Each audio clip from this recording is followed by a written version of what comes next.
Bonjour et bienvenue chers téléspectateurs de Zarine International Television. Je suis Françoise Giroux et je suis ici pour vous apporter les dernières nouvelles de cette heure. Des images amateurs montrent qu'un habitant de Kandahar, tenant une photo du général Razik, critique la situation actuelle de l'Afghanistan. Dans cette vidéo, il s'adresse ironiquement aux partisans des talibans, leur demandant ce qu'ils ressentent maintenant et pourquoi ils n'ont pas su apprécier le général Razik. Cet habitant de Kandahar, aperçu en ville, profite d'une partie de son intervention pour louer le général Razik, cette figure anti-taliban. Le général Razik a été tué au mois de mi-an 1397 par un infiltré des talibans. Après leur prise de pouvoir, les talibans ont arrêté et fait disparaître des centaines de membres de la tribu Chaksai et de proches du général Razik. Regardons ensemble un extrait des propos de cet habitant de Kandahar. Le porte-parole des talibans a annoncé que lors d'une attaque il y a 2 nuits, les forces de ce groupe ont tué 2 membres de Daesh dans une zone résidentielle. Zabihullah Mujahid a déclaré qu'une quantité d'armes et de munitions avait également été saisie dans la cachette de Daesh. Cependant, Mujahid n'a pas expliqué comment ces individus avaient infiltré la capitale afghane.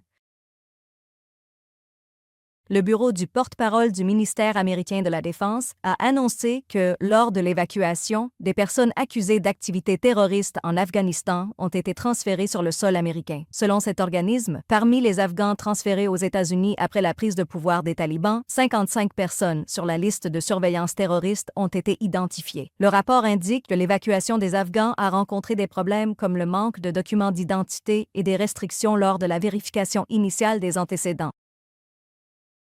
Une coalition de 30 anciens collaborateurs afghans de l'armée canadienne a porté plainte contre le gouvernement de ce pays et réclame 50 millions de dollars de dédommagement. Ces 30 personnes, qui avaient auparavant collaboré avec l'armée canadienne, se plaignent que, malgré leur situation dangereuse en Afghanistan, le gouvernement les a privés des avantages et du soutien nécessaires. Le gouvernement canadien n'a pas encore répondu à cette plainte. L'ONU a signé un protocole d'accord avec l'Agence des réfugiés d'Iran afin de soutenir les enfants et les femmes réfugiés afghans.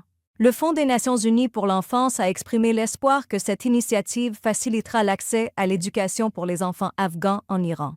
L'Agence des réfugiés d'Iran a également qualifié la signature de ce protocole d'accord de mesure efficace pour créer de meilleures opportunités pour les migrants.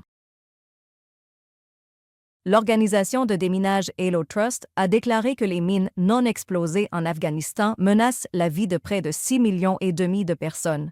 80% des victimes d'explosions de mines sont des enfants. L'administration Trump envisage de transférer des milliers de migrants en situation irrégulière des centres de détention aux États-Unis vers la base de Guantanamo, à Cuba. Des responsables américains ont déclaré au Washington Post que ce processus commencera dès cette semaine et que le cas de près de 9000 personnes est en cours d'examen. L'objectif de cet examen est de déterminer si ces personnes peuvent ou non survivre à Guantanamo.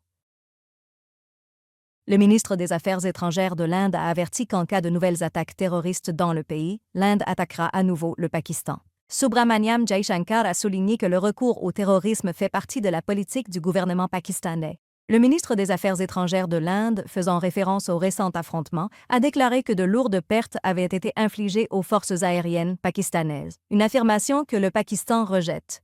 Les États-Unis et 3 pays européens ont présenté au Conseil des gouverneurs de l'Agence internationale de l'énergie atomique un projet de résolution contre la République islamique. L'agence France-Presse, citant des sources diplomatiques, a rapporté que cette résolution a été officiellement présentée lors de la réunion du Conseil des gouverneurs de l'agence à Vienne. Selon cette résolution, la République islamique est accusée d'avoir violé ses engagements dans le cadre du traité sur la non-prolifération des armes nucléaires.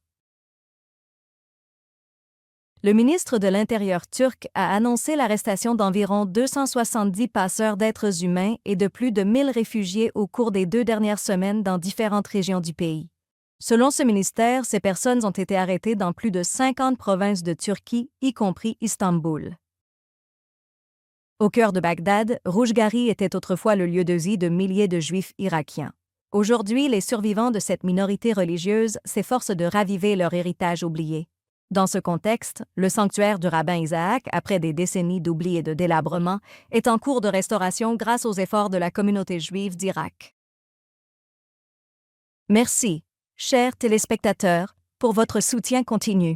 Vous pouvez regarder Zarine TV sur Afghan Procast, GLWEs, l'application Zarine TV et nos plateformes de médias sociaux. Jusqu'à la prochaine fois, puissiez-vous être enveloppés dans la paix et la miséricorde du divin. Prenez soin de vous et que les bénédictions accompagnent toujours votre chemin.